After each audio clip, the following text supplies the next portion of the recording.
Life feels complicated, but more often than not, it's because we're the ones complicating it. We keep chasing ease by trying to do less. But maybe ease doesn't come from doing less. Maybe it comes from doing what actually matters. Here's something that shifted everything for me. The difference between people who feel like life is flowing and people who feel like they're drowning, it's not their to-do list. It's where they put their energy. Most of us are running on autopilot. We scroll when we're actually craving connection. We buy things when what we want is fulfillment. We stay busy when deep down, all we want is meaning. It's like trying to satisfy hunger by drinking water. It fills you up for a second, but it's not giving you what you actually need. Ease isn't about avoiding effort.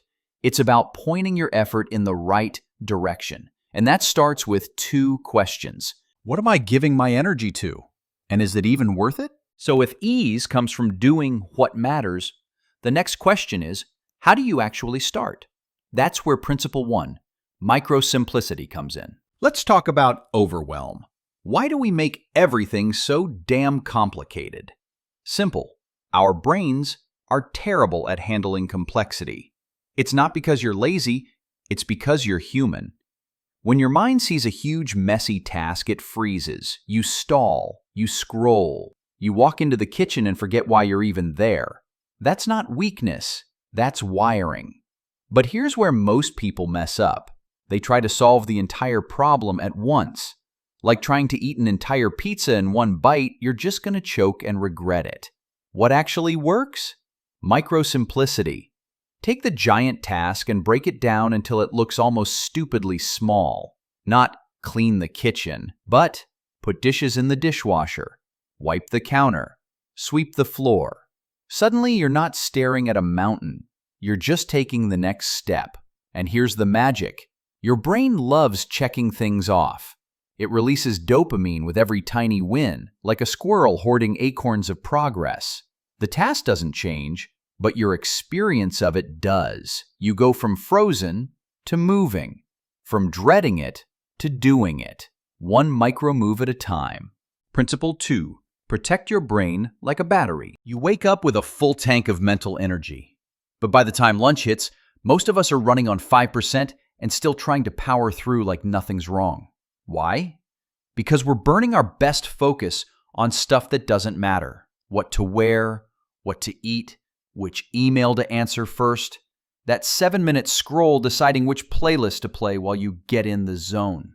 Each tiny decision chips away at your mental bandwidth until you've got nothing left for the things that actually matter. It's like using a Ferrari to deliver newspapers. Technically it works, but you're wasting horsepower. The fix? Ruthlessly automate the small stuff. Create systems for the choices you make every day. Meal templates, a simple go-to wardrobe, a locked-in morning routine, preset priorities for your to-do list. This isn't about making your life robotic. It's about saving your sharpest thinking for the decisions that actually move the needle. So here's the challenge. Look at your day. Find one thing you keep deciding over and over again and set it on autopilot. Your brain will thank you. And suddenly, you've got energy for the stuff that matters. Principle 3. Live where your feet are. Here's something that'll stop you in your tracks. Most of your anxiety is about things that don't even exist. Let that sit for a second. We spend our energy fighting enemies in our heads, imaginary problems, future disasters, conversations that haven't even happened, and in the process, we ignore the one place where real change actually happens. Right here, right now. This is present tense living. And no, it's not some spiritual buzzword. It's one of the most practical mental shifts you can make. See, your brain is a time-traveling machine. It jumps from past regrets to future fears like it's flipping channels. But every time it leaves the present, you lose your ability to act, because action only happens in the now. Instead of asking, what if this all goes wrong, start asking, what's the actual problem in front of me right now? That's the difference between swinging at an army in your imagination versus facing the one opponent that's actually standing in the room. The truth is, the present moment is where your power lives. It's where anxiety fades. It's where progress starts. And here's the kicker. When you stay grounded in solving what's real, you build a better future without having to obsess over one. Principle 4. Stop polishing what you haven't started. Perfectionism wears a clever disguise. It looks like high standards, but most of the time, it's just fear in a fancy jacket. It's like refusing to drive your car until every light on the road turns green. Sounds responsible, but you'll never leave the driveway. This principle is about something most people never say out loud. Good enough gets results. Not because you're settling, but because you're finally choosing where your energy actually belongs. Perfectionism doesn't just kill progress, it kills momentum. It convinces you not to start because you can't guarantee it'll be flawless. Here's the shift. Before you begin anything, ask, what level of quality does this really need? That email? It just needs to be clear, not poetic. That room? Comfortable, not showroom perfect. Most of us are applying gourmet chef standards to making a basic sandwich, and then wondering why we never finish anything. By getting strategic with your standards, you free up energy for the stuff that truly deserves your best. You start more, you finish more, and ironically, you get better results than the perfectionist who's still stuck editing the opening line. Principle 5. Make it a daily practice, not a distant ideal. All of this only works if you actually live it. These aren't concepts to admire from a distance. They're tools, and tools are meant to be used. So let's bring it down to earth and into your day. Start each morning with intention, not a checklist, not a motivational quote, just one honest question. What actually matters today? Not what's urgent, not what looks good on paper, but what moves your life even slightly in the right direction. Then take your biggest task and shrink it. Apply micro-simplicity. Break it down until it almost feels ridiculous. Then do the first step. Because most people don't fail from lack of effort. They fail from trying to eat the entire elephant in one bite. Budget your brain. Find one decision you make on repeat and systemize it. That's one less thing draining your focus before noon. Protect your mental energy like it's a battery that only gets one charge per day. Stay here. Stay now. When your mind starts drifting into imaginary worst-case scenarios, catch it. Gently bring it back. You're not fighting dragons in the future, you're just answering an email right now. That's your battlefield. Stay there. And last, don't wait for perfect. Decide ahead of time what good enough looks like, and let that be the win. Perfection is a weight. Let it go where it doesn't belong, so you can carry what actually matters. None of these principles need to be mastered overnight. They just need to be practiced, one small move at a time. Because when these shifts become habits, that's when life starts to feel lighter. Principle 6. Detox from expectations. We suffer more in imagination than in reality. That's not just ancient wisdom, that's neuroscience. Your brain is constantly writing scripts. How the meeting should go, how the day should feel, how that one text should be worded. And then reality shows up and forgets its lines. And you feel frustrated not because something went wrong, but because something went differently than what you pictured. This is where expectation detox comes in. It's not about giving up on standards. It's about letting go of the illusion that you control the outcome. Try this shift. Instead of, this meeting needs to go perfectly, say, let's see how this meeting unfolds. That's not weakness, that's wisdom. Because curiosity is flexible. Expectations are rigid. Curiosity lets you roll with what is. Expectations trap you in what was supposed to be. We get angry at traffic, delays, people being human, but that's like yelling at the ocean for not being flat. So the next time your brain starts scripting how things should happen, pause. Ask, what's actually happening right now? What could I learn here that I didn't plan for? Because the irony is, when you release the script, you often get something better than what you wrote. And this time, you're awake enough to enjoy the journey. Principle 7. Don't fight the current. Most of us are exhausted. Not from doing too much, but from fighting what already is. We waste hours resisting life. This shouldn't have happened. This isn't fair. This isn't how I planned it. It's like trying to swim upstream. burning energy just to stay in place, when we could have built a sail and moved forward with the wind. This is the heart of the non-resistance philosophy. It doesn't mean you stop caring. It doesn't mean you give up.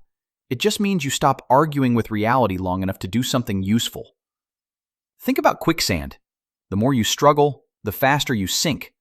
But if you pause and spread your weight and stop fighting, you float. Life works the same way. When something hard happens, you have two choices. Get stuck in, "this shouldn't be happening," or shift into, "okay, this is where I am. What's my next move?" That one shift saves energy. It quiets the mental noise, and it gives you access to something you can't find in frustration: clarity. Because when you stop resisting, you start responding. You move with life, not against it. And suddenly, things don't feel easier because they changed. They feel easier because you did. Once you stop fighting what is, you start noticing what actually matters. And that brings us to a hard truth. Sometimes the real challenge isn't doing more. It's saying no. Principle 8.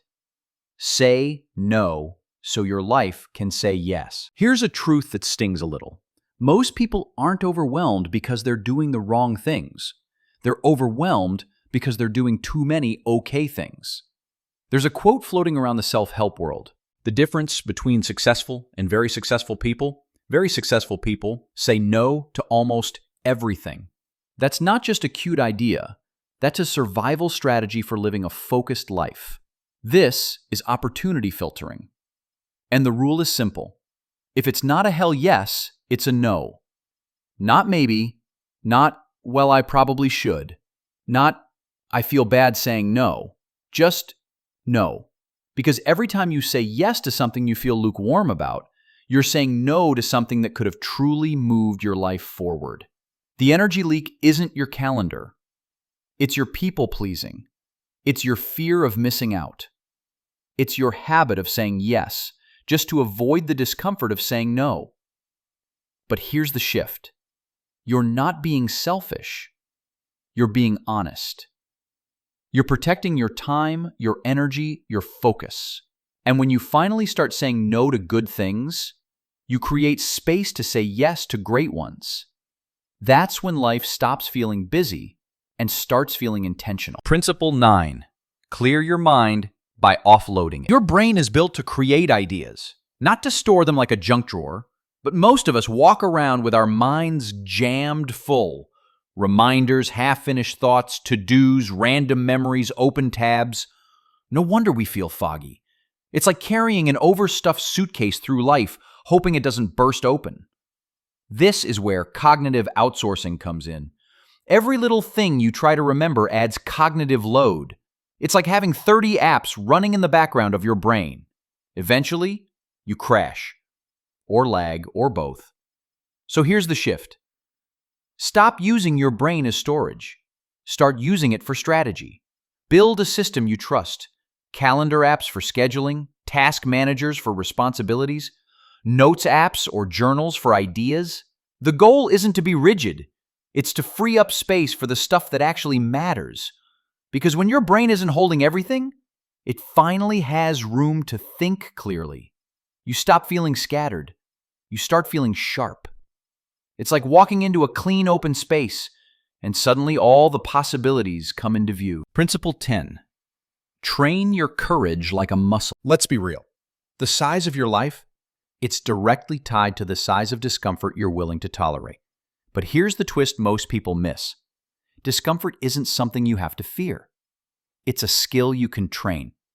This is fear inoculation, and it works just like a vaccine. Expose yourself to tiny doses of fear now so you don't freeze up when real pressure hits later. Most people think the goal is to eliminate fear. Nope. Trying to avoid discomfort altogether, that's how you end up stuck in a life that's way smaller than what you're capable of. The real goal? Get comfortable being uncomfortable. Start with small things. Make the phone call that makes your chest tighten. Say the honest thing you've been avoiding. Try the thing that excites and terrifies you at the same time. Every one of those reps, They build your courage muscle. And just like lifting weights, the more you train it, the more it grows. What once felt scary becomes normal. What once paralyzed you becomes just another step forward. Because here's the truth. Life doesn't get easier. You get stronger. Here's the most powerful thing that no one tells you the life. These principles don't work because they're inspiring. They work because they're practical. They compound. They stack. They rewire how you move through life. And no, life won't suddenly become perfect, but it will become clearer, then manageable, then lighter. One shift at a time, one decision at a time, one small move that tells your brain, I'm not stuck, I'm adjusting. You'll notice your mind isn't buzzing all day. You'll stop carrying guilt for things you never started. And you'll finally have energy left at the end of the day, not because you did less, but because you did what mattered. Now, I know some of you are asked why I don't drop videos every other day. The truth is, I'm not here to flood your feed. I'm not chasing clicks. These videos are practical. They're meant to help you shift, not just watch. And real shifts take application, not autoplay. So instead of binging your way to burnout, try this. Pick one principle. Apply it. Watch what changes. And when it does, drop it in the comments. I read them. I respond. Let's keep this real. If this video helped you feel even 1% lighter, hit that like button. It tells YouTube that this content actually matters. Subscribe for more no-fluff, real-world mindset tools. And if you know someone who's drowning in overwhelm, send this to them. Because ease isn't about doing less. It's about doing what matters.